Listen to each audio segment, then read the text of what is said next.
Have you ever wondered how the Celts dealt with the invading Romans, or if Rome could have ushered in the Industrial Revolution hundreds of years earlier? Well, have we got a story for you. This is the AD History Podcast, weaving a tapestry of world history from 1AD to HD, powered by TGNR. Get your good news that's real news at TGNR by visiting tgnreview.com. Now here are your hosts, Paul K. DiCostanzo and Patrick Foote. And brought to you via London and New York City, you are listening to the AD History Podcast. I am Paul K. DiCostanzo, and I'm joined by my co-host, Patrick Foote. Patrick, we're at it again. How are you today?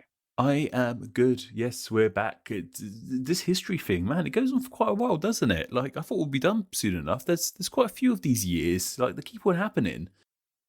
It's a story that never ends. Yeah, and it's always being made. Things are always happening in history. We don't need to worry about what's happening right now. We're just concerned about what's happening from the years 51 to 60 AD. That's where we are in AD history so far, and we're really starting to make a dent, Paul, aren't we, in this?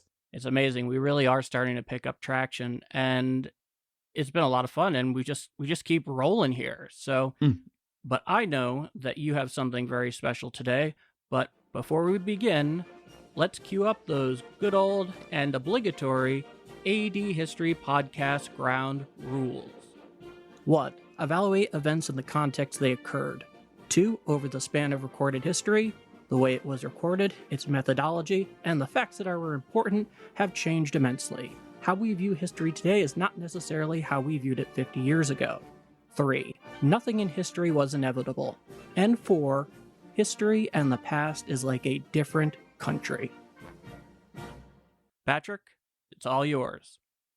So, if you listened to the last episode, and I fully implore you to, in fact, I suggest you should start AD history like you would any classic box set, and this relates to box sets as you'll hear in a moment.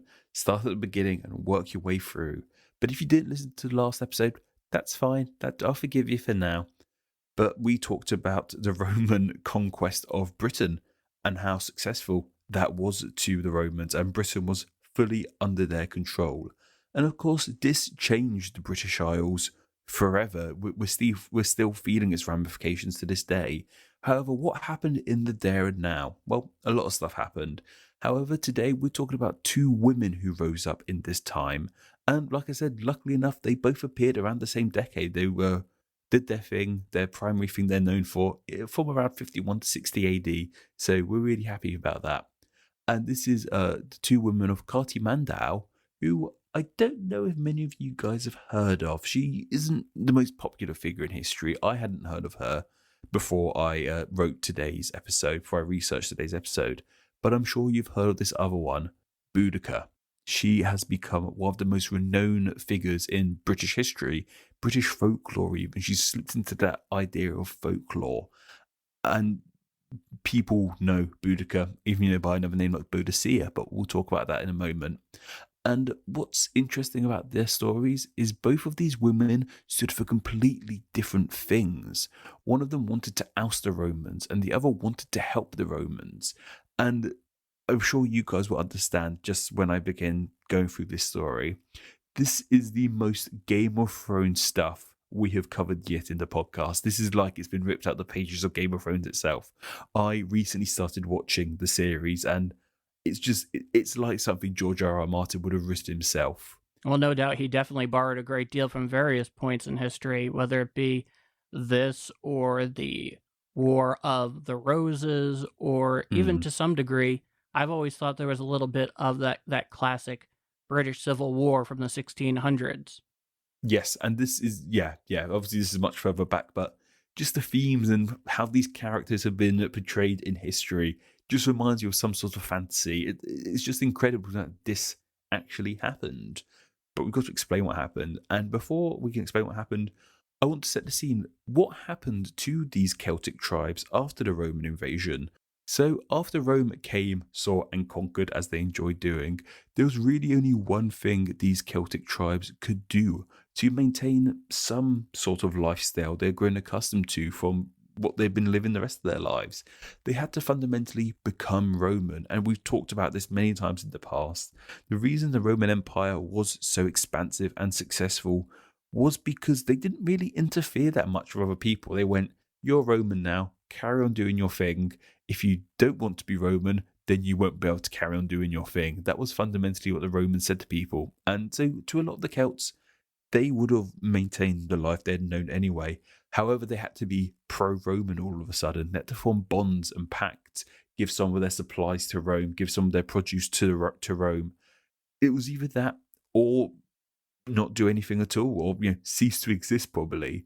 And I mentioned this at the start because it was due to Cartimandau and Boudicca's relationships with the Romans as to why they did what they are most known for. And just a quick reminder on the Celts before we go even deeper with this.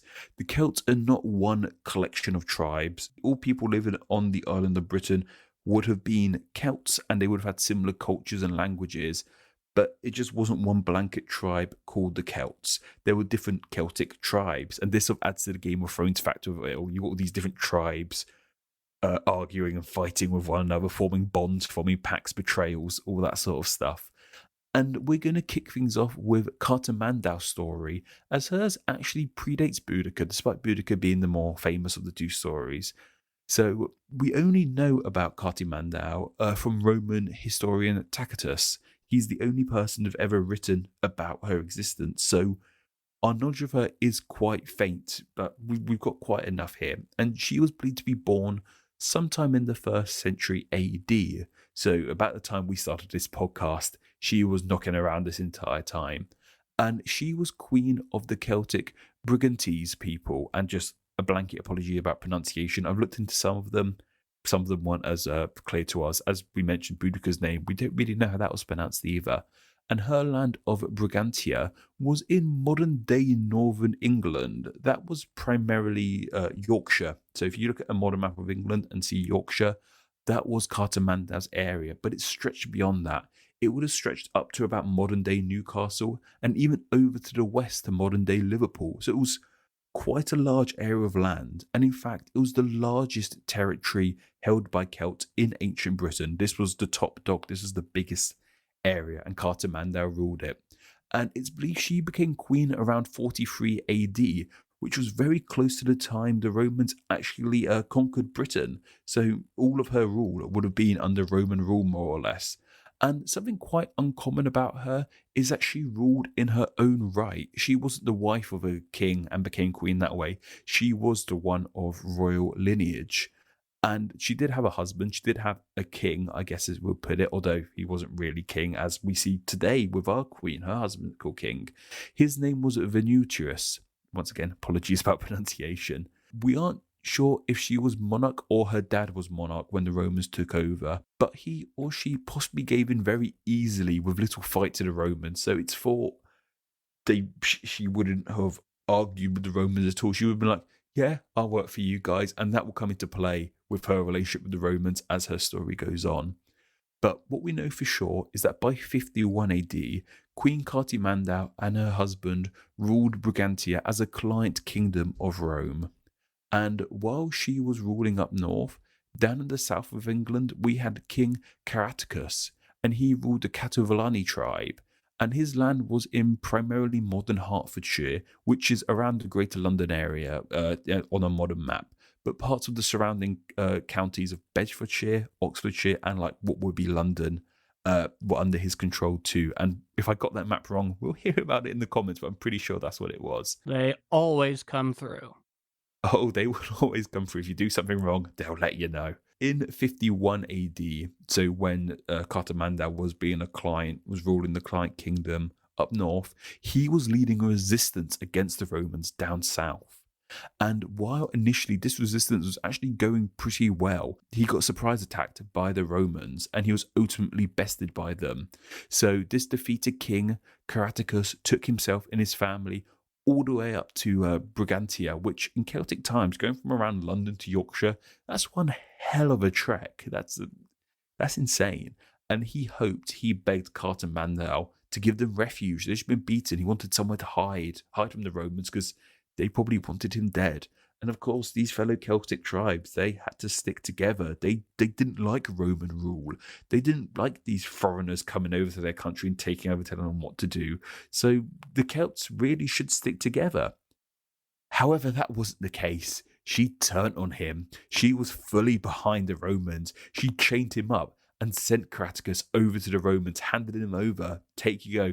Look how good I am. So when she pledged her support to the Romans, she really did. She was 100% behind them. And it's just staggering to read, especially when we hear how Boudicca treated the Romans, how she thought of them. Just, like I said, this is some real Game of Thrones stuff. Well, I can definitely tell you, based on the story you just told me, I don't think all the marriage counseling in the world is going to fix that one. No, and yeah, we'll talk about, there's still more of this story to go. And while the Romans adored her for this, they loved that she gave Caraticus over to them, and they gave her wealth and favours. So she was the apple of the Romans' eyes. But this turned her against pretty much all the Celts, including her own people. And she was still queen, but very much unliked by 57 AD. And while she wasn't too liked, her husband, Venutius, was really popular with the people. So she still had him, at least, who was liked by the people. However, she left him. She got rid of her husband, and she formed a relationship with his armor-bearer, Velocactus. And the anger, Venturius, I've probably said his name so many times right now, but the anger her now ex-husband had for Cartimandau and the Romans led to a civil war, and her ex-husband gained support from other tribes to fight his ex-wife Cartimandau because he was so livid about her leaving him for his armor-bearer and betraying her fellow Celts to the Romans. So Cartimandau demanded support from the Romans to come help in this battle, and they didn't do too much. I believe, I haven't written about this here, but Rome had some of their own stuff going on back in Rome, so they really couldn't lend as much of a hand as Cartimandau wanted. Though they did bring some people over, and Cartimandau just narrowly defeated her ex-husband in this rebellion, but he survived, and Cartimandau stayed on her throne just about.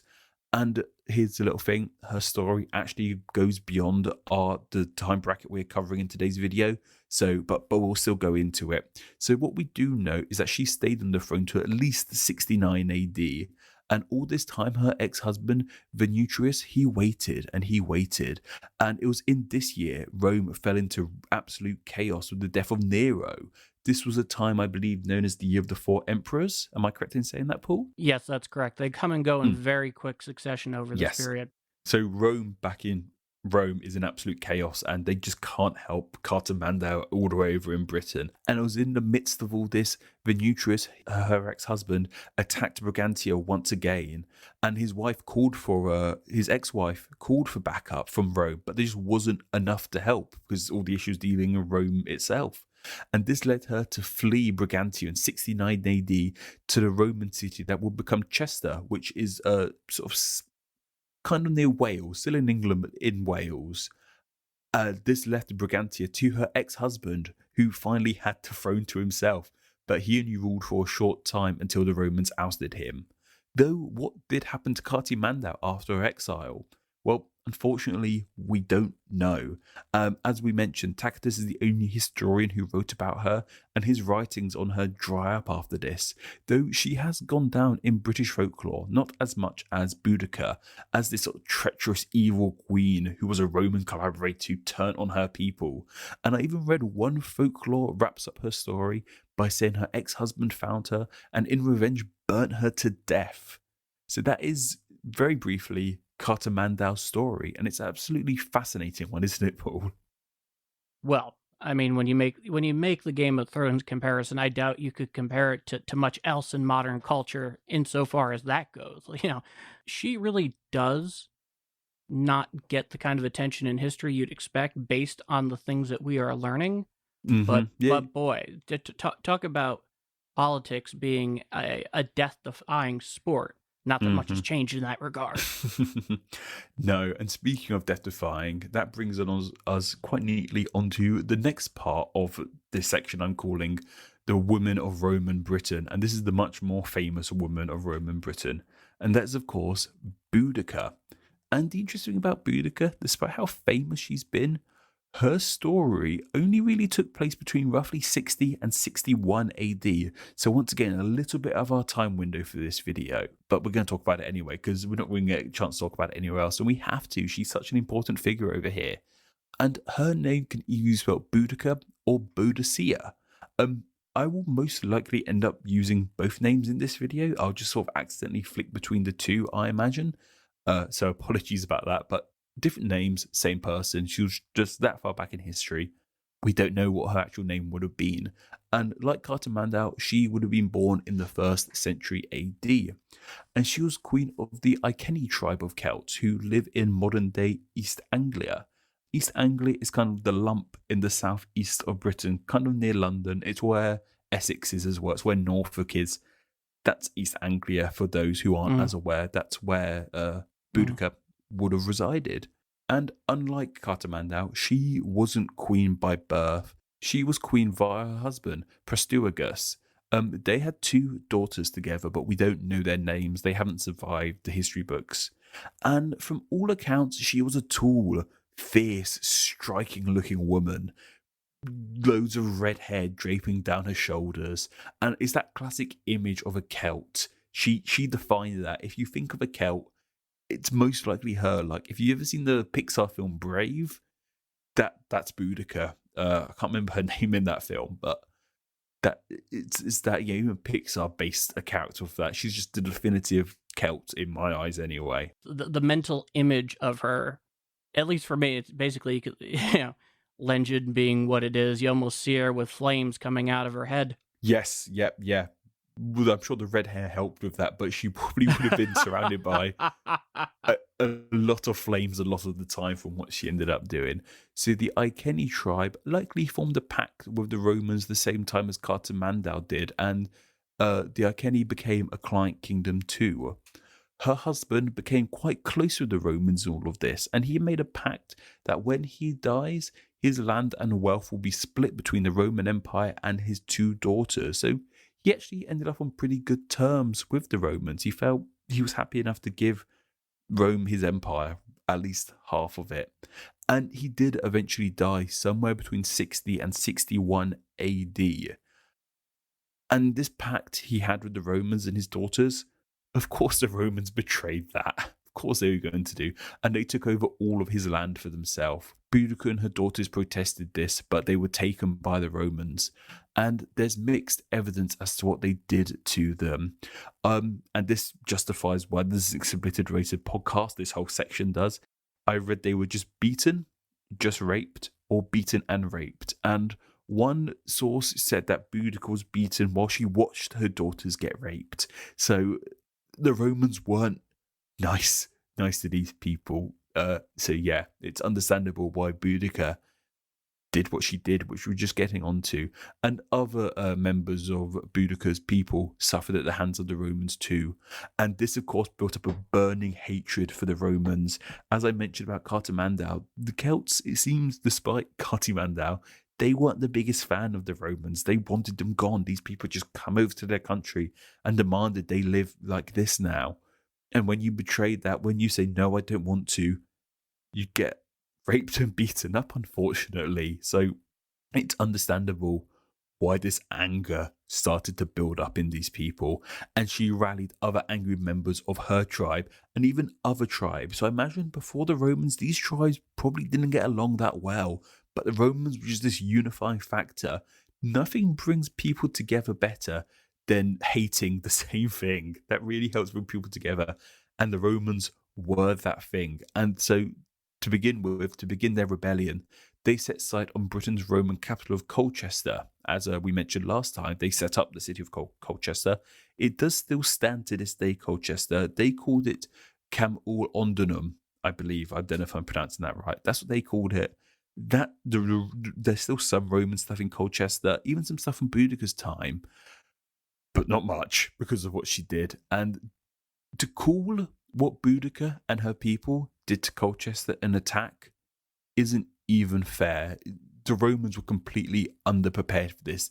They didn't know what was happening. It wouldn't be fair to call this a battle or to call this an attack. This was a massacre. Boudicca and her army killed everyone on sight. Not only did they kill everyone, they defiled Roman cemeteries, destroyed Roman sites and statues, and as I mentioned, I read that in museums in modern-day Colchester, they have remains of like broken statues that were broken by Boudicca and her people, and that's incredible. About 2,000 or so years later, we can still go see that. Colchester's definitely on my list now. If you're listening from Colchester, let me know. Leave a comment or something. I'd love to hear about what Roman remains in the country. But anyway, it was disgusting, fundamentally, what Boudicca and her people did to the people in Colchester. Absolutely awful, no good. And following this victory in Colchester, Boudicca sacked and killed the settlements of Londinium and Verlagmium, which are modern-day London and St Albans. And something I forgot to mention, I read one place that Boudicca took Roman women, had their breasts chopped off, and forced them down their throats. That's the kind of stuff she was doing. That I said, it's harrowing. And we're going to talk about this. I've got some questions for me and you to ponder about Boudicca, and a lot of this sort of comes into it. And anyway, she sort of went around the country rallying her people in her chariot, her and her daughters in her chariots. I'm sure you've seen those famous pictures of her in the horse-drawn carriage, chanting away, rousing her troops, trying to get people excited to remember why they hated the Romans. And of course, people were shocked to see a woman as a battle leader. That wouldn't have been a thing at the time. Women had a much minor role in the world at that time, so it would have been very surprising to see a woman not only battling, but battling this fiercely. And it is said that she would say to her male soldiers, "Win the battle or perish. That is what I, a woman, will do. You men can live on in slavery if that is what you want." So she knew she was a woman. She played with it. That's what makes her so incredible.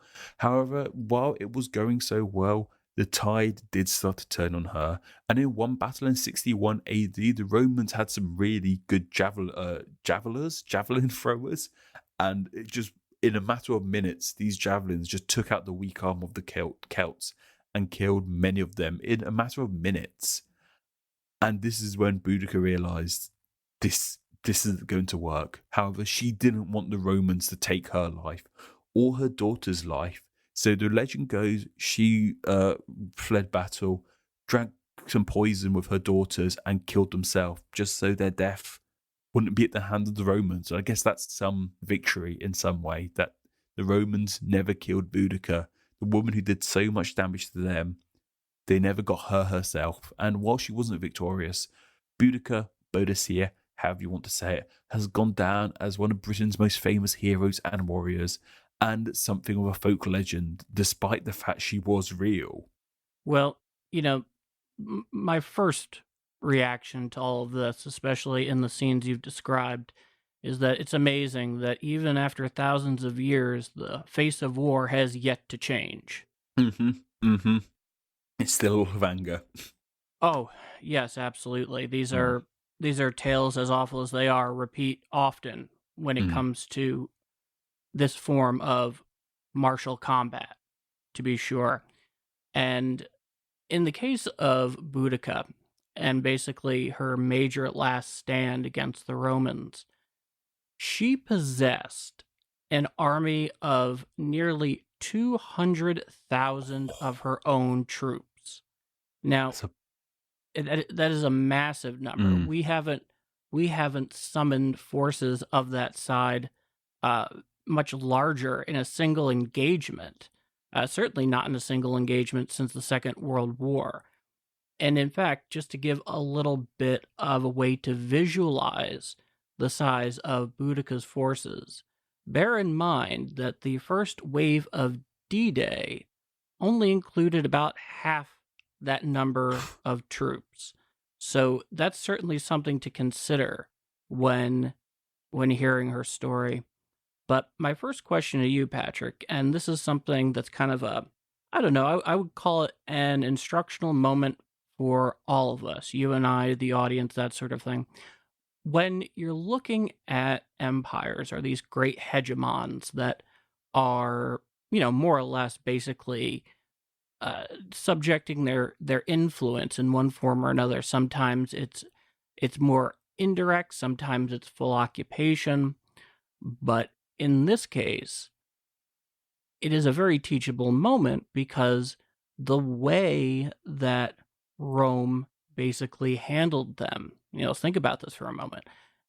In this case, and we saw it last episode, we definitely saw it in this one, where they will make allegiances and acquire loyalty from various groups in this area that they're looking to basically subdue and homogenize, and use that as well as the existing frictions and issues between these indigenous folks from where they're, the natives, as it were, and taking advantage of the way they have issues that even predate, putting their boots on the British Isles. And I think we can think of more than a few examples of that in history. I know one you and I were talking about, Patrick, and of course this is not unique to the British, but it's something I think people can really visualize, and that is the experience in India. Yes, yeah, we talked about this, and you were saying to me how the way the Romans treated the Celts, or the Britons as they were known as, is very similar to the way the British Empire treated the native Indians when they took over India. And that's really true. And despite, like, we always say the past is a different past is like a different country, but you do resonate with your history. And me reading this, I hate the Romans after reading about what they did to Boudicca.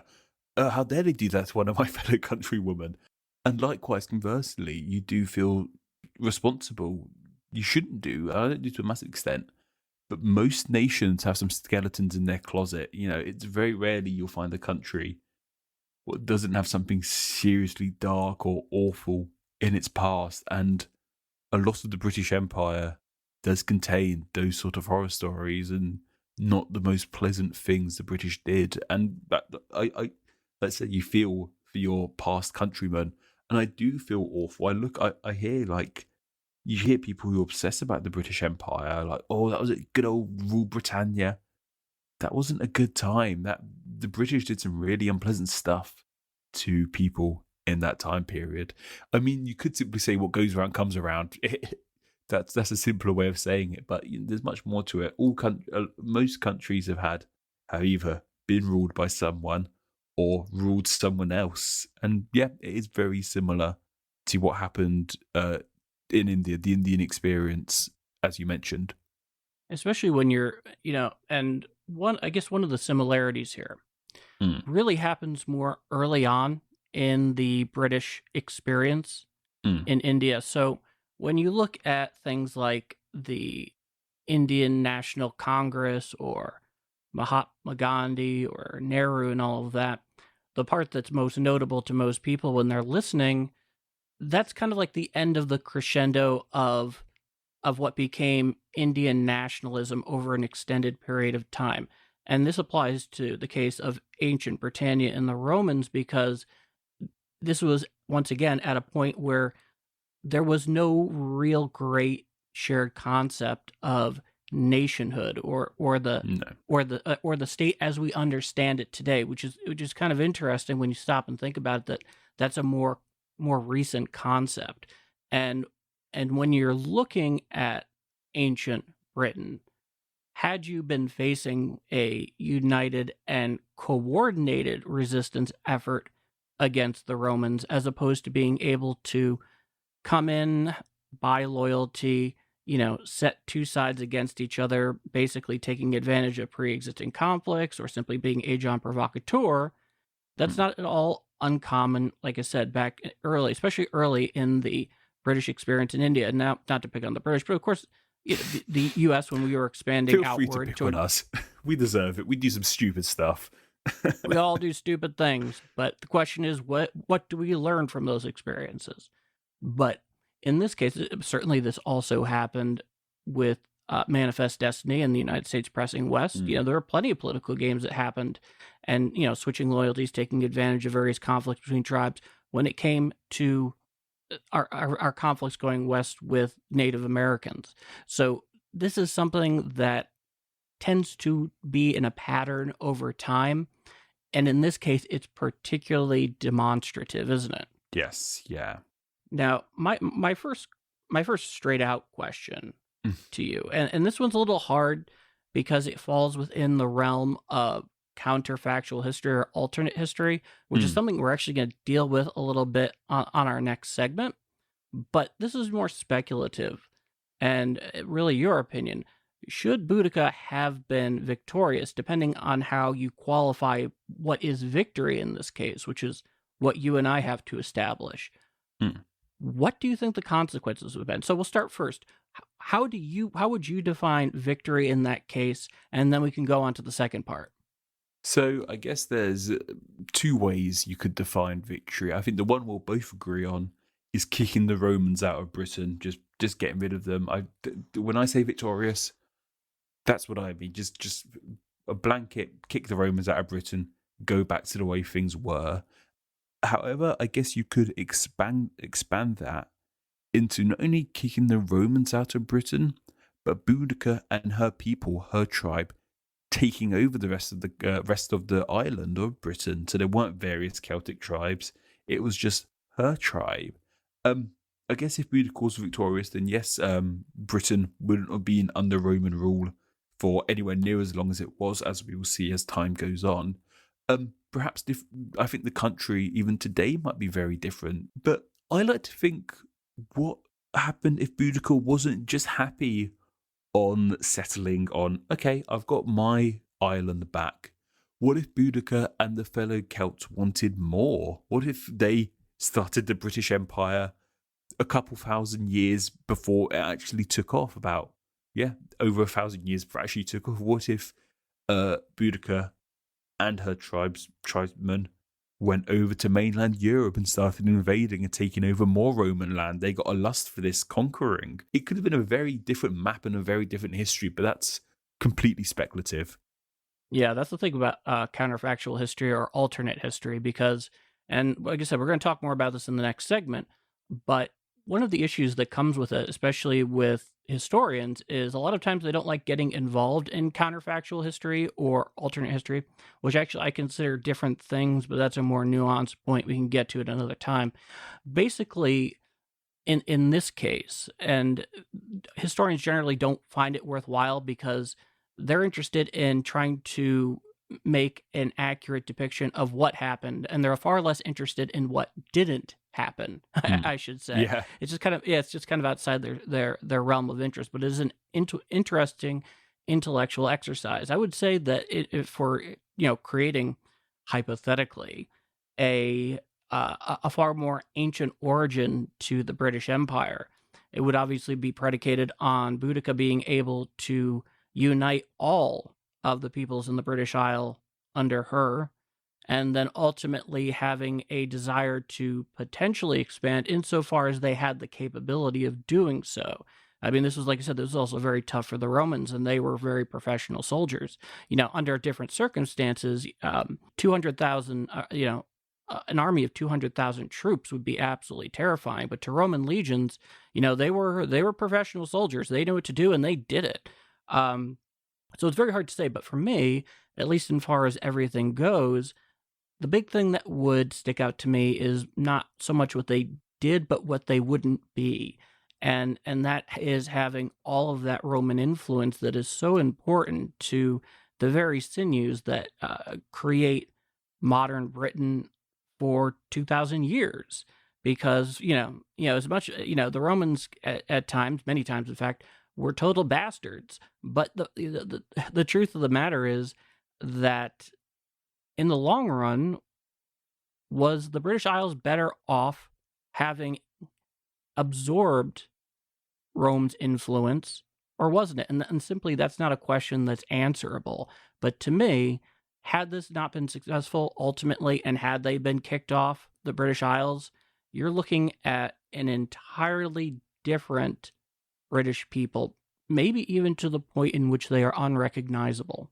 100%. Yeah, just as you mentioned that, what if the Roman influence didn't last, say if it only did last 30 or so years, or not even 30 years, 10 years or so, 10, 20 years, Britain, it would have just been a blip on the radar, but it wasn't. And look, as I've always been stating, the Roman influence on Britain is present to this day. And even like I said, the language I'm speaking, Paul, both me and you could probably be talking some strange Celtic language if Boudicca kicked the Romans out as early as she did. If that happened, who knows what we would sound like? It is absolutely unknowable and interesting to think about all the same. But my next question is kind of interesting, and that is, first question is, would Boudicca or Cartamandua ever have known each other or interacted, or at least had knowledge of each other?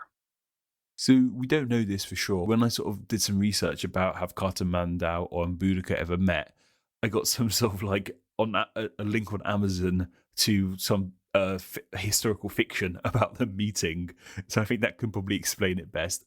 I don't think they ever did meet, but I would love to love them to have done. Like I said, this is so Game of Thrones to me. Like imagine these two queens meeting and arguing. As I said, I recently began watching Game of Thrones season 1, so not too many spoilers, please. Don't. I'm not even going to look at the comments now that I've mentioned that. And you have Lady Stark and her sister, and these two characters really remind me of that sort of dynamic. I'd love to have seen, or at least read about these two meeting. One who loved the Romans, one who detested the Romans, just arguing and battering. I think that would have been amazing if we had that in history. At least not, it would make a damn good story, as I saw on Amazon. So I don't think they ever met. Part of me would like to think they did know each other. We talked about with Cartamandau, the king in the south. He traversed all the way up north to go reside there. So geography wouldn't have been an issue. It's not because Boudicca was fairly south in modern day England and Cartamandau was fairly north in modern day England, but I don't think that would have been an issue. We have proof, at least speculative proof from Tacitus, that the Celts got around the country. They got around the island enough to meet one another like that. So I wouldn't be surprised if they knew of each other and knew what was going on. Just whether they interacted themselves, we just don't know. But we only know about 2 years of Boudicca's life. Her entire story, the thing she's most known for, happened between 60 and 61 AD. It's no time at all. We don't know. I couldn't find any information on her younger years. There just doesn't seem to be there because she wasn't doing anything before that. There wasn't any reason to record her earlier history. So we just don't know. But I'd like to imagine they did. Well, I'm curious, between Cartamandua and Boudicca, are there any figures in Game of Thrones that actually remind you of? As I mentioned, Boudicca very much reminds me of Catelyn Stark, Eddard's wife, Lady Stark. And Cartamandau does remind, I can't remember her name, but Catelyn's. Do you remember in the first series? I don't know if she carries on, like I said, no spoilers. Do you remember in the first series of Game of Thrones, Catelyn goes to her sister, and her sister has like a young child who's still breastfeeding? It's really weird. Yes, I think I remember that. It's been a while. Yeah, it kind of reminds me of that sort of thing. But yeah, Boudicca definitely. Well, I don't know how it changes. I don't know how it transpires. But Boudicca, I'm getting strong Catelyn Stark vibes. A woman whose ruling husband, has died, and she's seeking revenge by attacking those who did it. Yeah, I got strong vibes between Catelyn and Boudicca. Hearing about these two, and you're a Breton, we're going through this history, and a very fundamental part of your personal history as well, at least for your country of origin. What are your feelings on these two? It's hard to shake off the image they've been given through history of Cartamandau being this horrible old hag of a betrayer who valued the wealth of Rome over her own people. And it's hard to shake off the idea of Boudicca being this underdog hero who, even though she failed, did huge things for Britain and the Celts of Britain at the time. It's hard to shake off that image. And I do have a soft spot for Boudicca, especially after doing this research. I don't really know too much about her. It's easy to see why she's so beloved, why there's been books written about her and films made about her. But as I mentioned, she did some really awful stuff. That stuff, if it's true or not, I mean, most rumors start from somewhere, but the idea of her cutting off a woman's breast and shoving it down her throat, or at least her people doing that, that's really messed up. That's some really awful stuff. That's just nothing nice to hear. I mean, they often say history is written by the winner, the victor, and the Romans won this. Were the victors here? Yet Boudicca has remained a hero, so it makes you wonder. I wonder, is there more we don't know about her? Maybe she was. Maybe she wasn't as nice as the history of books have made her out to be. Maybe Cartamanda had more reason for giving that king off to the Romans. We just don't know. Like I said, I'm a stickler for the legends. I'm a big fan of Boudicca, and think Cartamanda can go herself. Well, no, what's to be said to that? It's interesting because obviously Boudicca is a very upheld figure, one of great interest even all this time. And this is definitely one of those points where, and I feel like this happens a lot today, and it's really quite unfortunate, where you have these major characters from history, and people will go and dig into their life, and they'll find out that they did some really awful things and that they weren't particularly great people, and just judge them and totally write them off. And this is problematic. One is because in our case, and really the best way to study history, of course, and we have this in the ground rules, is not by judging it, but the greatest aspiration, at least for you and I, is to understand it, of course, within the world that it occurred. And so something, a legend, this really goes in more in the category of legend, but sometimes as great, and great usually means in terms of stature, recognition, influence, great does not always mean you have a saint on hand. That much is certain. And sometimes the closer you look, almost regardless of who it is, you might not always like what you're going to find, but understanding that it's not about judging them necessarily as a person, but in terms of their stature, their effect, their unique place in history, in their world, on their terms. Mm-hmm. That is very true. You can definitely look at most people in history, even the more beloved, like the people who are considered absolute perfect people, like Gandhi, as you mentioned earlier, and you will find some really startling stuff that they got up to in the past. Yes, it's one of the realities of the subject we deal with, but the fact of the matter is that at the end of the day, are they still historically significant? Are they still great? Yes. But are they going to be canonized anytime soon? That is yet to be determined. And I'd like to thank you very much, Patrick. And we will be back with the answers to your 2010s question we gave in our last episode, right after a brief word from Anna Domini. This is the AD History Podcast. Thank you kindly, Anna. So, last time, like we said, we wanted your answer to our question, which is, what do you believe the 2010s will be best remembered for, especially in the eyes of future historians? And we got some really, really good replies. Some of them very thoughtful. Some of them are just funny as hell. And this first one, I love this one.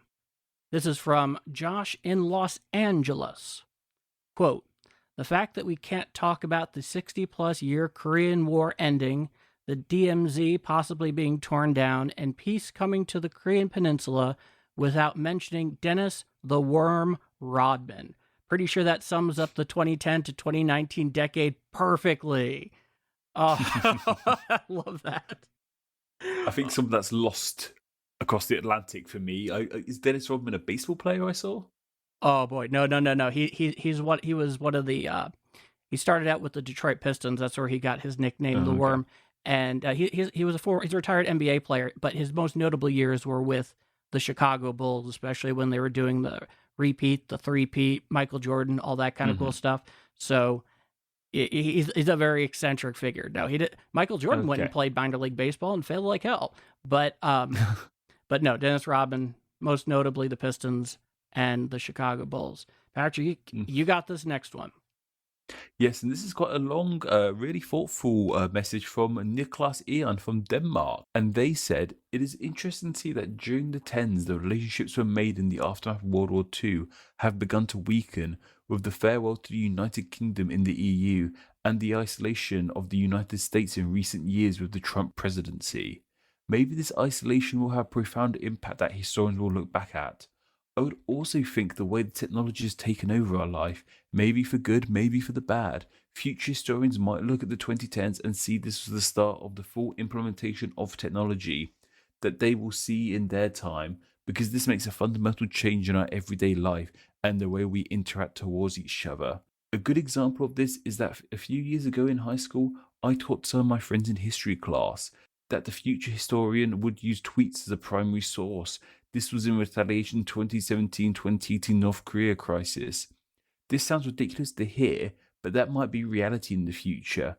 This is only possible because of this technological revolution in the late noughties and tens. And that was a really profound, interesting response there from Niklas. When I saw that, I was actually taken aback because in addition to it being very well written, it had a very strong sense of context and a bigger picture. And really, I really love the fact that he's absolutely correct. Future historians most certainly will be using tweets as primary sources. They are already. And that's just really, really wild to think about. And this is a little off topic, but you always see people moaning on Twitter, oh, why can't I edit tweets? Why isn't there an edit tweet button? That's the exact reason why. Twitter knows how important tweets are, and if you could edit tweets, then we're back to Stalin's Russia, aren't we? Once again. Well, let's put it this way: once it's out there, you can edit it all you like, but the internet never forgets. Okay, so I got this next one. This is from Alex in Boulder, Colorado. Quote, I do think the start of self-driving cars / automation on a larger scale might be a big one, given the implications for labor and the economy as a whole. Pretty major global implications within the next 2 to 3 decades. And this is great. I so regularly think of self-driving cars because, fun fact about me, I don't know how to drive myself. I haven't learnt yet. I'm going to. But I keep on hoping I can just hold out until self-driving cars become a thing so I don't have to learn. I genuinely think once self-driving cars become the norm, like our kids, the future generations, will be shocked that dumb humans with monkey brains were allowed behind the wheels of a car. They'll be like, you were allowed to drive a car? It just wasn't computers? I think it's going to be such a big changing thing. And we're seeing it begin this decade. Patrick, that really does bring me up to kind of an interesting question is, I've once asked myself, what will our children and grandchildren 50 years down the road look back at and think was totally insane? Kind of similar, even though I totally support anybody's choice to do whatever they feel proper, about looking back to say like the 40s, 50s, and 60s regarding smoking and the sensibilities that came up around that. If they won't look back at humans driving cars in a similar fashion. I genuinely think they will. I think like the kids of tomorrow will be like, they'll just be shocked when you have these cars that are all run by computers, they're all working with each other to know exactly what the other car is going to do. Almost like, imagine if all the humans driving could read each other's mind. It would be like that. And just to throw one human driver, one actual human brain with all these computer controlled cars, that'd be havoc. So I genuinely think I think cars, and CGB Grey made his Big Humans Need Not Apply video about this. I'm just parroting that. Cars will go the same way as horses. People will still use them for transport, but it'll just be for leisure. No one actually goes to the shops on a horse. They only ride a horse for fun, and people go somewhere to ride a car, to drive a car solely for pleasure. I genuinely think that will happen. There's every good reason in the world to believe that it will, and that it's not very far off. So this next one comes to us from Joel in Philadelphia, city of brotherly love. quote, all the truth and honesty of a reality show, finely crafted for those who buy into pure crap and served with a glass of fine Kool-Aid, end quote. Man. Oh, yeah. Woo! Talk about just absolutely slicing and dicing with words on that one. Salute to Very you, much. Joel. Salute to you. And these are from the YouTube channel AD History. Of course, if you would rather enjoy your podcast on YouTube, we are on YouTube. Just search AD History on there. All our episodes are on YouTube, as well as snippets of just sort of short bursts of episodes that you can just listen to and watch whenever you want to. Yes, you could actually find us at youtube.com/ADHistoryPC. There you go. Nice and easy to find them there. And this first comment comes from Zackamals on YouTube. And they had to say, I'd say the 2010s would be known for the US President Donald Trump. Burj Khalifa was built in 2010. Hong Kong protests were a big thing. And South Sudan being a new country. That's so true. We got a whole new country in the 2010s. That doesn't happen too often these days. But South Sudan became a thing in this decade. You know, new things, new history is always happening. And Zackamals very kindly reminded us of that. Very well put. So, my next quote is from Martin Fox, also on YouTube. Quote, I think the 2010s will be remembered for the rise of identity politics and the rise of fascism with events like Brexit and world leaders like Donald Trump, Putin, Erdogan, Xi, Duterte, Modi, Orban, and probably numerous others, and how those two ideologies have essentially fought each other over the second half of the decade, which has reverted us back to tribalism. End quote. There's part of that I really, it's all very interesting, but Martin here is the first one to mention specifically the second half of the decade, and that's something I noticed. It's like a switch was flicked in 2016, and that's just where everything kicked off in that second half. Like 2010 to 2015, the pot was simmering, and there were just big events, particularly in my country, in your country, that kicked off in 2016. It very much was a decade of two halves. Yeah, actually, when I was thinking about this question, I was reminded of, well, first off, I've thought of this most recent decade as a tale of two decades, to be sure. It's kind of hard to imagine sometimes that they're the same one. But in going through this exercise, I was thinking about a really great quote from a British historian who's controversial in his own right, known as A.G.P. Taylor. And his wonderful quote went as follows: never ask historians to predict the future. We have enough trouble predicting the past. Very good. That's definitely something to think about. And Cote de Poyas, huge apologies if I pronounce your name wrong, said the 2010s will be known for cringy YouTuber apologies and people born in the 90s being overly nostalgic for the 90s. I can vouch for that. The 90s were amazing. How dare you, Cote de Poyas? I want to go back to the 90s. It was a simpler time. And I haven't made an apology video yet. Yeah, well, my being born in the late 80s, the 90s was most definitely one of the major defining experiences of my childhood, and I absolutely loved it. There's any number of things, but when I think back to the 90s, of all the things that encompass my childhood, I think the first thing that comes back is Nickelodeon. Yes. I really think a lot of Nickelodeon. I was definitely that generation that was exposed to the first first wave of Nicktoons and all sorts of different stuff. I've always wanted to climb the aggro crag on Global Guts, all these sort of things that I think I would really love to do. I'm still a Ren and Stimpy fan. Rocko's Modern Life has definitely gained an adult audience, and it most certainly would have then. But, in its own way, it was, maybe it's just given how young we were, it seemed like a simpler time. But there was one classic reoccurring quote from that entire period. You saw it in media all the time, which is, "What? It's the 90s, man. It's the 90s." as if that should be some very clearly defining behavioral changing statement. But something really interesting about this is I noticed this as well. In the 2010s, the 90s really did form their own image, because I remember in the 2000s being like, oh, the 80s is a fun image, the 70s is a fun image, but the 90s doesn't.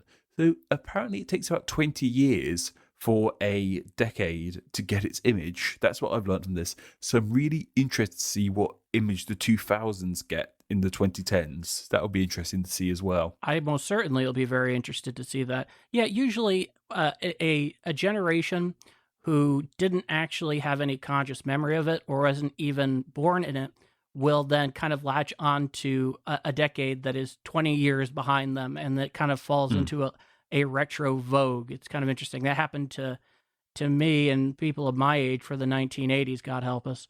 So I was there. I don't remember it, but I was there. Yeah, see, the 80s to me are really just, I never lived in the 80s. They are just that caricature to myself. Fair enough. So this is our last one for today, and we can't thank you guys enough for taking the time to do this. Yes, thank you so much. It's been great. Yes, and this is from Sapien. Quote, I believe the 2010s will be remembered as a time of crisis and extremism, but also a time of waking up. Parentheses, thinking about Fridays for future here. My perspective is that of a teenager born and raised and still living in Germany. Close quote. Well, I'm always interested in the perspective of Deutschland.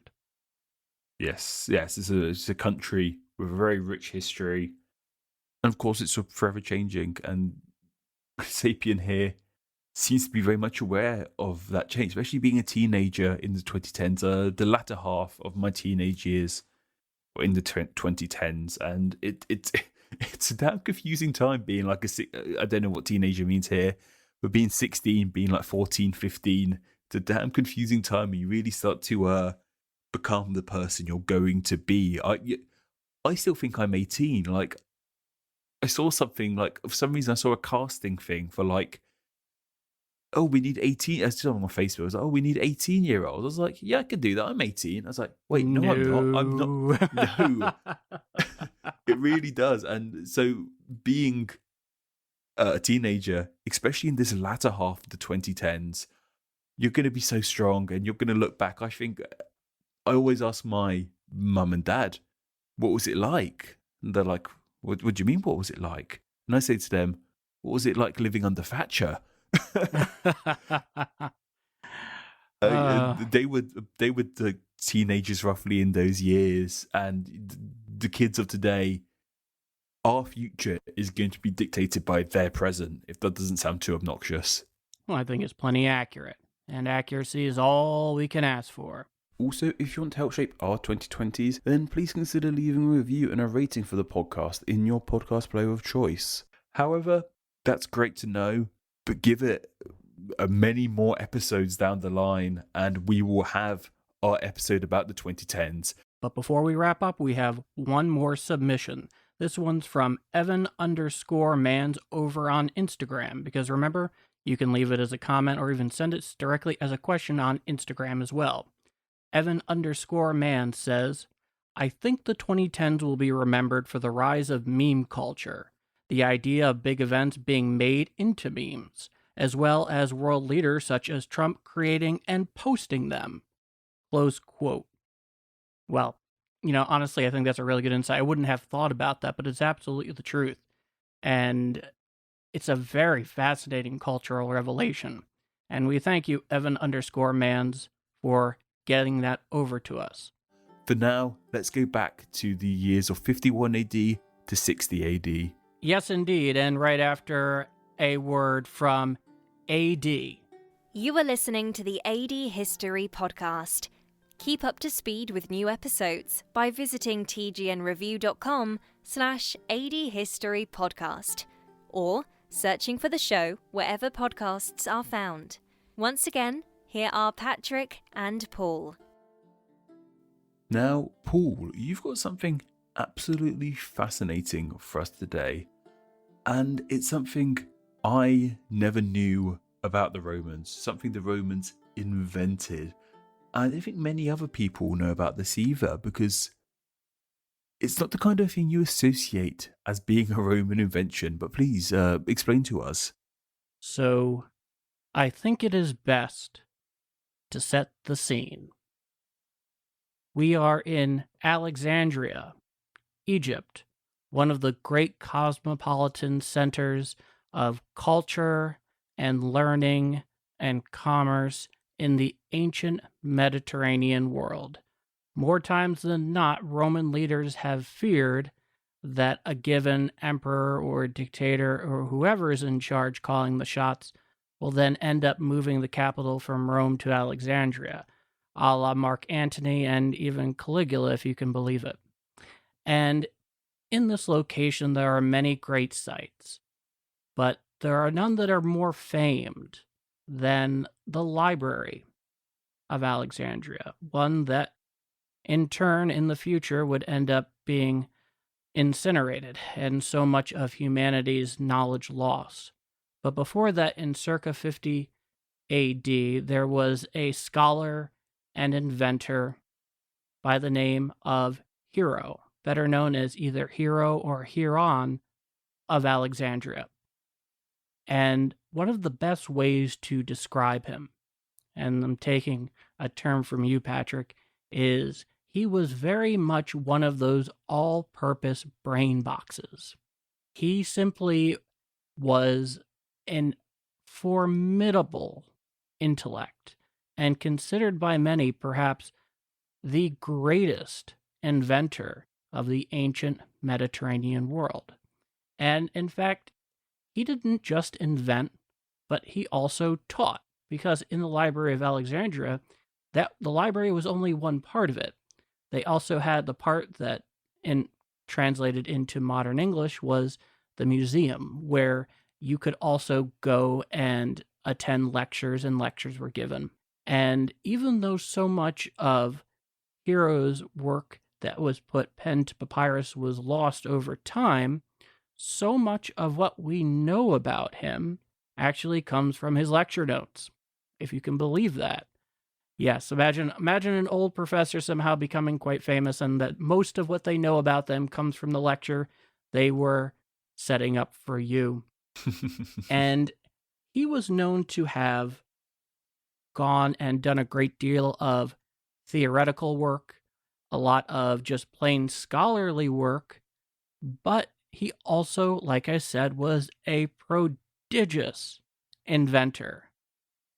And he was known for creating a number of things that we today think about as very modern, because indeed they most certainly were. One of his greatest inventions was what he called the windwheel, which in fact is better known to us as the windmill, an absolutely irreplaceable addition to humans becoming more effective and efficient in creating better and better agriculture. He even was known to have created a puppet show that was done entirely mechanically, with wheels and pulleys and ropes, and it said that he even conceived of an early version of the all-important vending machine. But the one thing for which he is best known, and in all honesty, this is actually quite bizarre, is an invention known as the Aeolipile. And what the Aeolipile was, it was a proof of concept that Hero had sketched out that was the earliest known incarnation of the steam-powered engine. Now, where do we think about the steam-powered engine most, Patrick? Hundreds and thousands of years down the line, nearly 2,000 years, say like the Industrial Revolution, the locomotive, a bit before that. Definitely not in ancient Rome, and that's what shocked me so much about when you sent me over this. I just read the title of your notes, Rome's Forgotten Steam Engine. How can you not be intrigued by those four words next to each other? It really is utterly baffling. And so what he sketched out, if I can possibly describe it to you guys with any accuracy, what he sketched out was a hollow metal sphere probably as big as one you could fit in your hand. And it had two small tubes coming out the side and then turning like an L pipe outward, and it was open so something could actually pass through it. It was attached to two small like almost stick-like pillars that it was connected to by a pair of horizontal bars in which it could actually rotate. And when steam was introduced, it caused motion so that it would start turning just in the way that you would think it might, just a spinning ball. And this is really quite bizarre because when we think of the Industrial Revolution, one of the critical aspects of that is the discovery and implementation of the steam engine.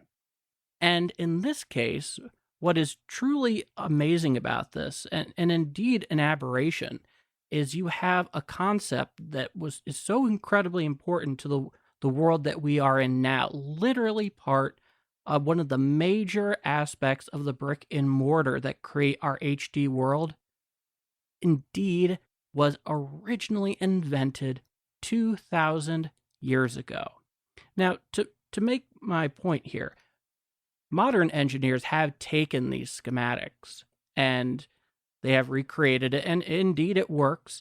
It's certainly very fine as a proof of concept, but in terms of its comparison to what we came up with later, it's very, very different. It's, by many engineers, it's kind of considered inefficient, but it works. It proves the idea, and that's what matters. Which is amazing for like 50 AD.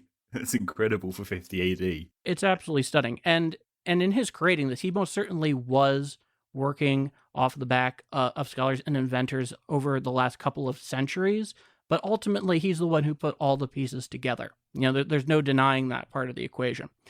And so then you have to stop and think, oh my God, why didn't this entirely revolutionize modern Rome? How did this not why didn't this jumpstart the progress and civilization and creations that we now enjoy? This is an interesting question. And so the more you begin studying it and the more you begin researching it, and this is one of the reasons I chose it, is a lot of people, like in this case, because it's almost impossible to not do, is start performing, as we were talking about in our previous segment, counterfactual history or alternate history, because how could you not? But steampunk Romans. Yeah. 2 words. Yes. And so in this case, we ask ourselves, of course, as historians for the most part, there's like I said earlier, there's not much benefit in going into counterfactual history, but it's pretty unavoidable in this case. So really the big question that we need to ask ourselves, Patrick, is, one, why didn't anybody else at the time recognize this for the potential that it clearly had? And two, did the Romans have any ability to harness it to a point in which it would have made a significant impact on their world? And I think it's pretty fair to say that, as unfortunate as it is, most people who were aware of this idea and aware of this concept and understood its viability didn't recognize it for what it was. In fact, it was really considered, at best, really more of a novelty, if you were to describe it as anything. And it got totally overlooked, and indeed downright almost forgotten. You know, we don't really come back to this idea in any significant way for almost 2,000 years. So, Patrick, let's start with the first question. Why is it, do you think, nobody saw the potential of this thing at the time? Why did they just simply see a novelty and nothing more? I was looking at pictures of it while your channel. I thought I'll quickly Google, see what this Aeolipile looked like. And novelty is the best word for it. It is a very bizarre alien-looking thing. If someone showed you a picture of one, you wouldn't say, like, it doesn't look Roman. It does look like a very strange thing, and it does remind me of a novelty thing. Have you ever seen those? You can buy like a candle, and it's got a little metal like charm on top of it, and as you heat up the candle, it spins the metal. It looks something like that. I can easily understand why they wouldn't realize how useful this could be. It's just a fun little thing. It looks like a desk toy, like the Newton's Cradle sort of thing you get. They probably just saw it as, oh, this is a fun thing. They simply may have not realized the potential it had. However, the question that came to my mind about this is, say if they did realize the potential this had, do you possibly think the Romans didn't want it? The Romans, despite how clever they were just slaves to the gods. Do you think they thought we shouldn't have this power? They would have heard of the stories of Prometheus and him stealing fire from the gods. Do you think maybe the Romans thought this isn't our will? We shouldn't be playing with science like this. Do you think that could have been a factor, Paul? I think that's unlikely. And the reason I think it's unlikely is these are the same people that, basically came up with the idea and created mass aqueducts in all parts of its empire. Scientific advancement was certainly something that was very much encouraged. As far as getting, Prometheus and going too close to the sun, I think they probably look at that in a more literal respect. If indeed somebody found a way to do sustained flight, I'm not trying to be cheesy. It's just kind of how I look at it. Oh no, definitely. No, that's interesting. The first thing that came to my mind, but there's an episode of Family Guy where Stewie and Brian go to different realities. Oh, Road to Multiverse. That's my favorite episode. Yes. Yeah. And they go to like one, it's like a really futuristic, like high technology. I think Brian goes, well, what happened in this universe? And Stewie goes, oh, they never had religion, so technology advanced way quicker. Ooh. And that's just what came to mind with this. Maybe they thought, no, this isn't what the gods wanted for us. This isn't what Jupiter, he didn't want us to have this power. So maybe that held it all back. I thought maybe that could have been the issue. This didn't become more popular because I read a book recently called A Short History of the World. Amazing book. And it was talking about someone who I'm sure came to mind for yourself as well, Paul, when you're learning about hero. And that's, of course, Da Vinci, probably the most renowned inventor, artist, genius to ever grace the planet. And there's a lot of stuff he knew but didn't bring to light. In fact, I remember reading this book and it said he had his own language he wrote in so other people wouldn't find it and claim him a heretic and get him burnt at the stake, whatever they would do. And in his code language in the 1500s or so when he was alive, might have been earlier, might have been later, he had written just the one sentence, I don't believe the sun goes around us. He wrote just that one sentence, and that was before there was any idea. Then belief was the sun revolved around Earth, and he had that idea. But he didn't share it with everyone because it would have got him brandished by being against God's will, by being against the belief of God. And I just thought maybe that could have come into play here. Well, yeah, and it's interesting that you mentioned that because, of course, for many respects, his life is the immediate predecessor, of course, to Galileo Galilei, who took a lot of crap for the whole concept of a heliocentric universe.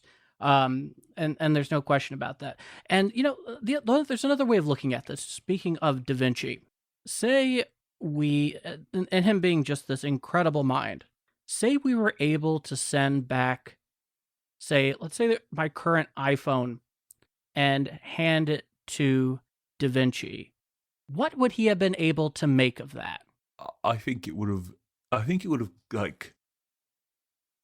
genuinely think it would cause him mental harm. Like to see that this, I genuinely think it would be incomprehensible. Not even to Da Vinci, don't even need to go that far back. I think it would have been shocking to see an iPhone, even in like the 50s, that sort of thing.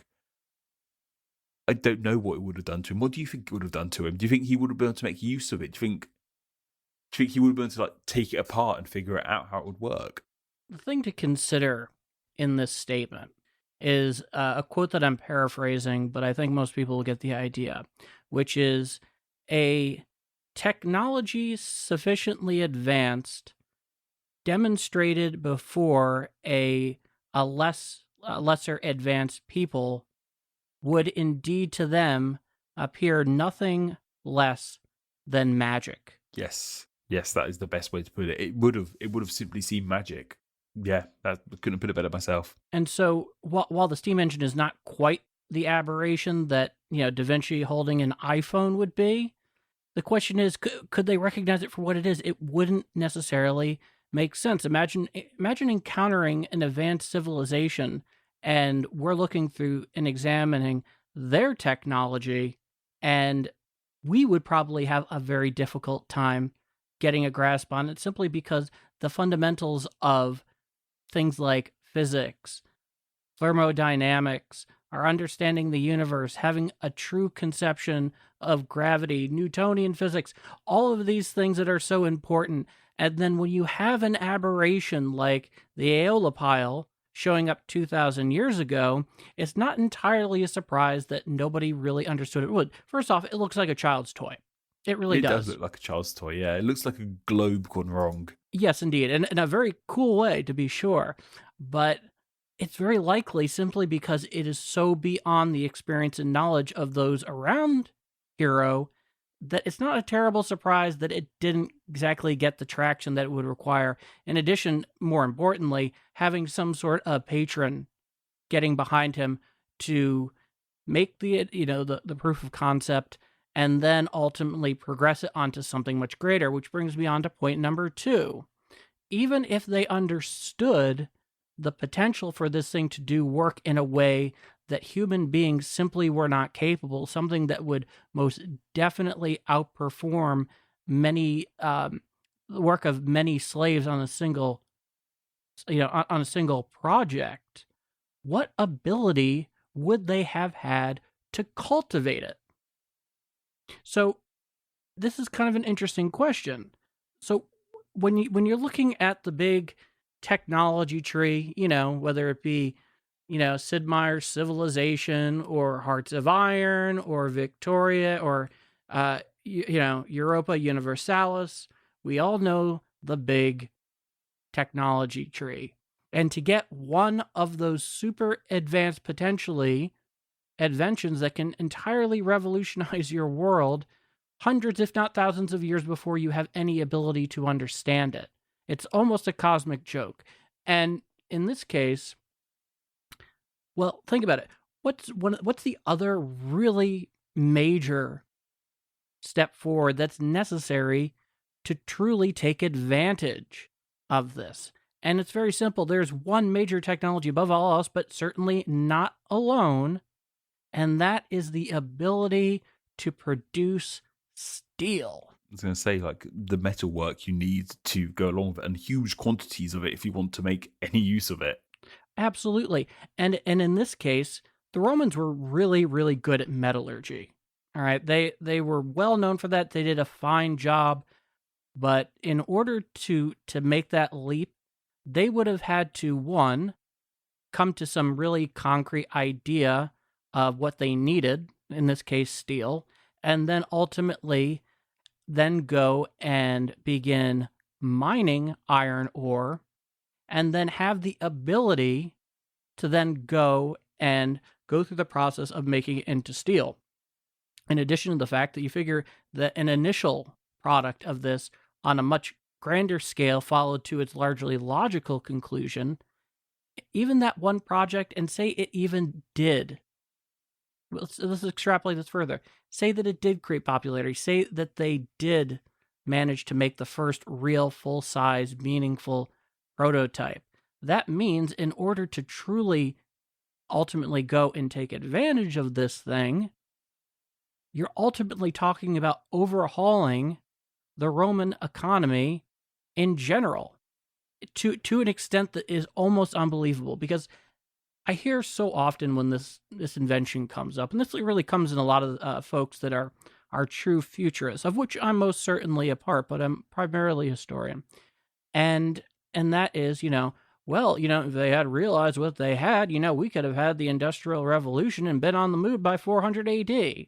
That's pretty wild. I don't think that is ever really the case here, but it's interesting to think about. It's provocative that you have this amazing possibility, and no one's around it. But so it would have changed the Roman economy entirely, because then you would have to, create a streamlined process by which they're mining for iron ore and have greater ability to create steel, in addition to all the various mechanical necessities to make this work in some sort of meaningful way.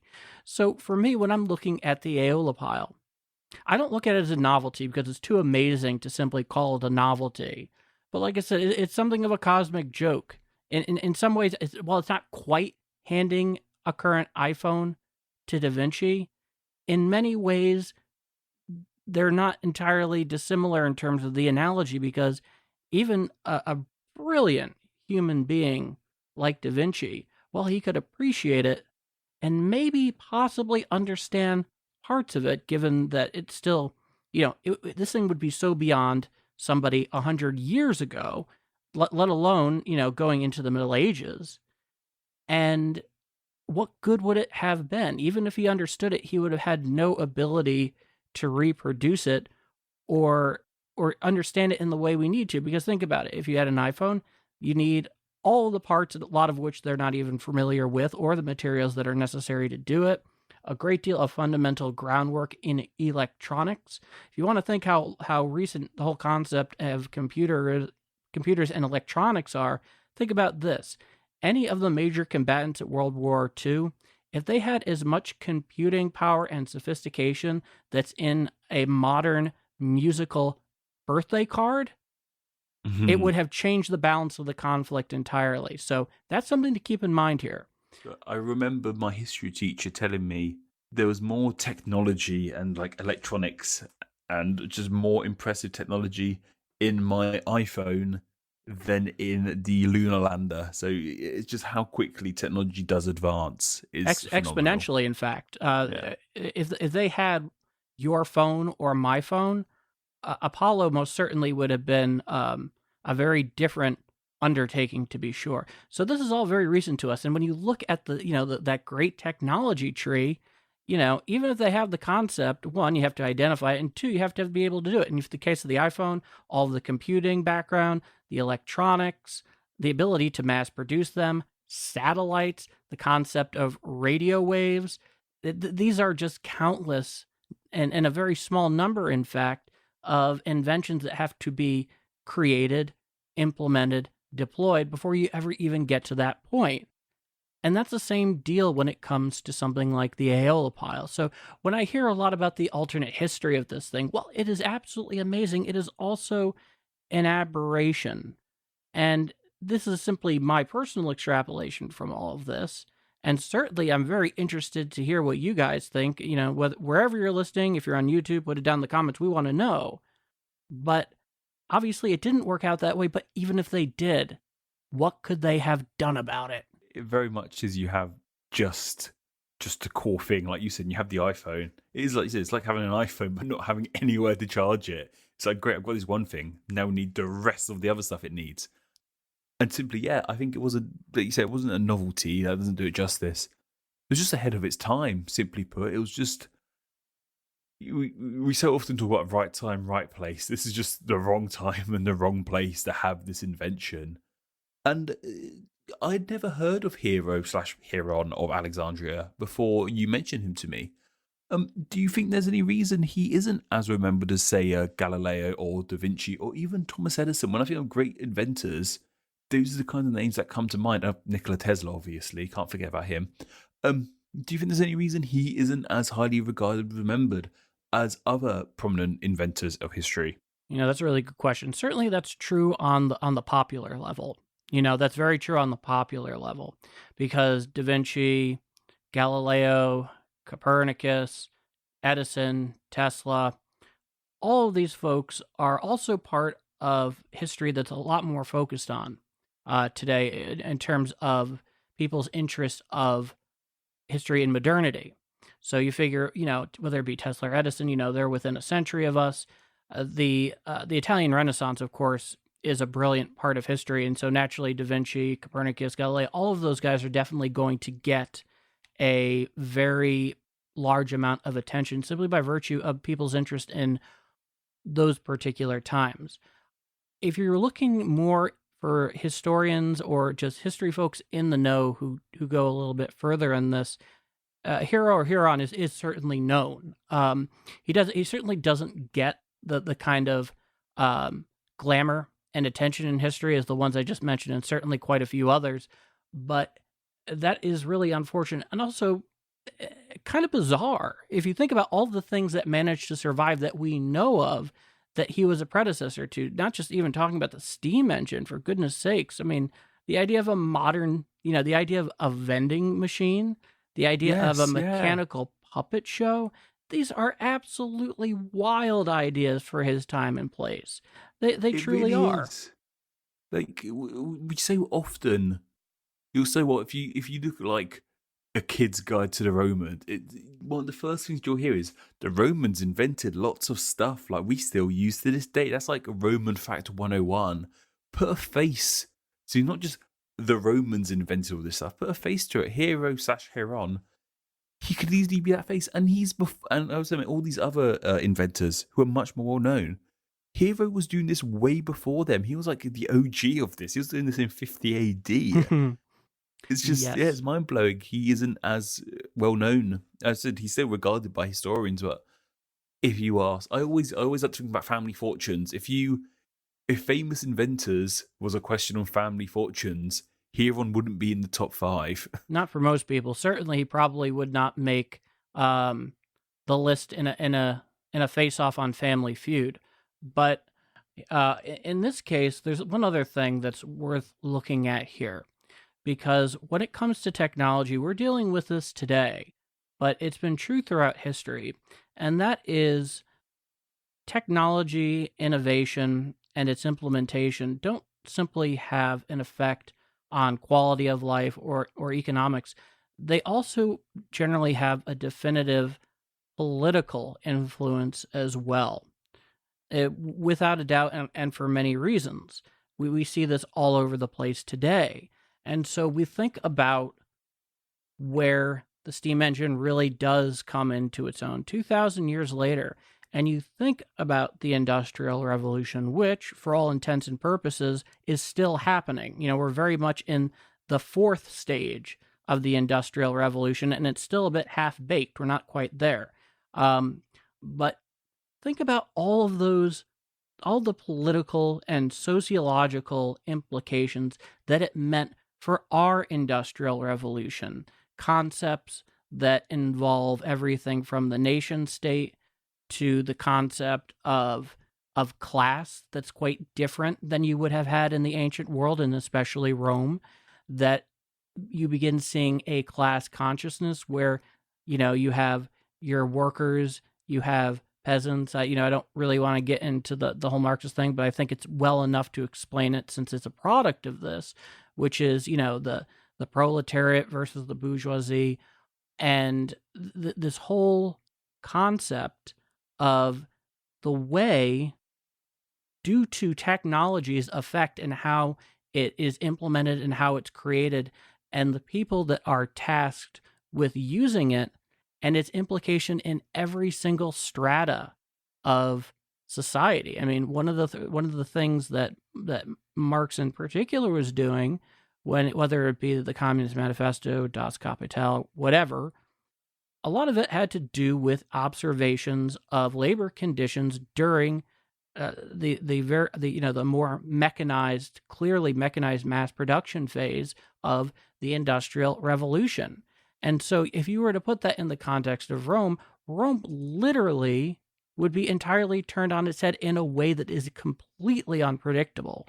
So technology doesn't just have a quality of life and an ingenuity factor. It also has distinct political applications and cultural applications, which entirely cause, in many cases, societies to re-examine itself, and by a consequence of that, start slowly ordering themselves in a way that would have been very different to the Roman world, to the point in which it's truly baffling. And as you're saying, politics can make progress, but also politics can sometimes stop progress. As Alex mentioned earlier about automated cars, this is really bringing this to mind. we are living at a real precipice of change. Saying the early stages of the fourth part of the Industrial Revolution, automated cars are just a part of automated everything. You see it in the supermarket with the self-service sort of scan tills.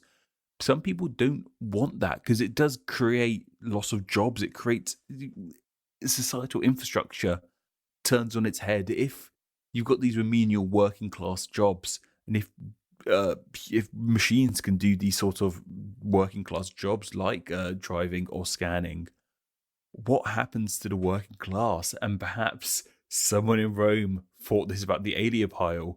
If this becomes a thing, what happens to the slaves, as you mentioned? It really can. Sometimes people don't want that change, even though it's possible. I remember reading, you might be able to share more light on this. I think it's an American rule. Some states, you have to have someone fill up your car with gas. Am I correct in saying that? Yes. In fact, the one that is closest to myself, of course, is right over the Hudson in New Jersey. It's an interesting experience. Interesting experience. Am I correct in saying that's because it's to stop automation? It's literally a law in place to make sure that a human has to do this job.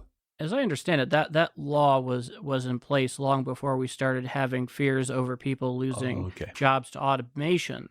But certainly, given the evolving nature of technology, a piece of legislation like that begins to take on entirely new meaning. And it's just something that came to mind with this. Maybe the emperor didn't want. He wanted his slaves still. Just some extended thinking.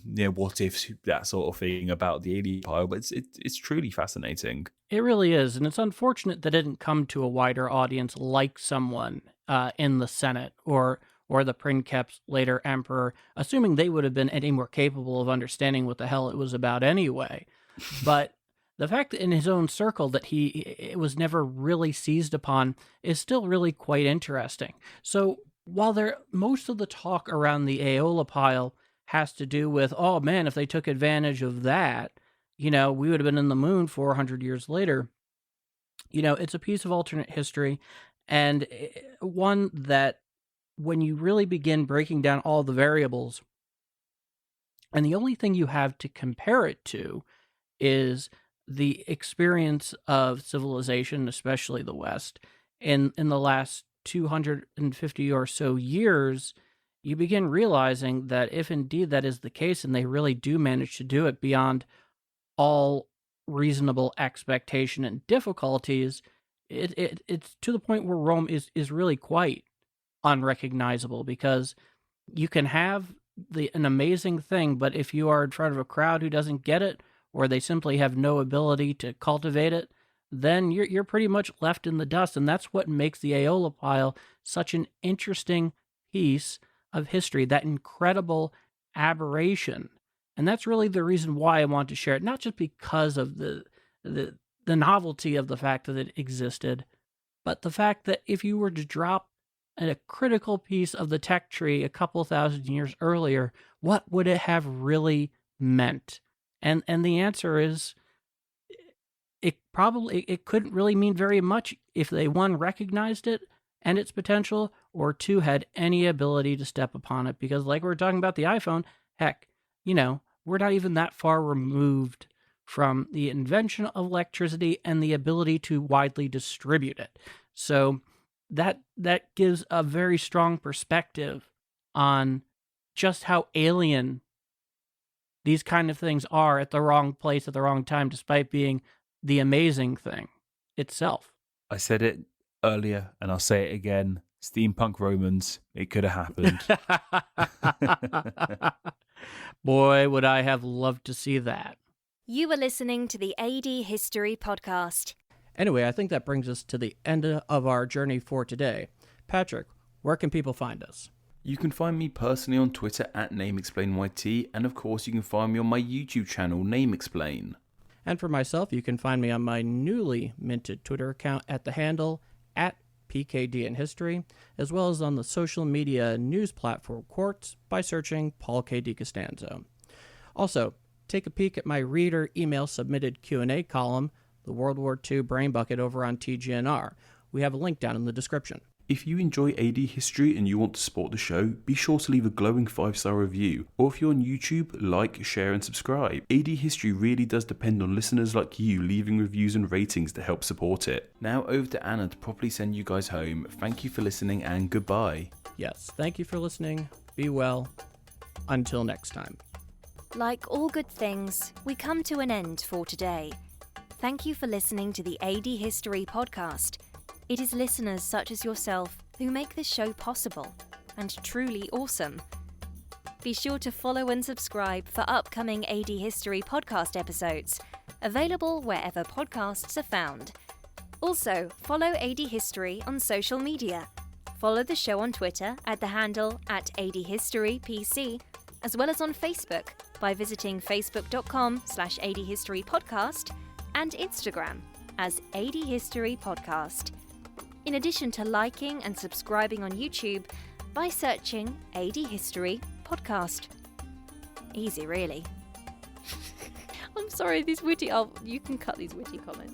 Do you have a direct comment or question for Paul and Patrick? Drop them an email at adhistorypodcast@tgnreview.com.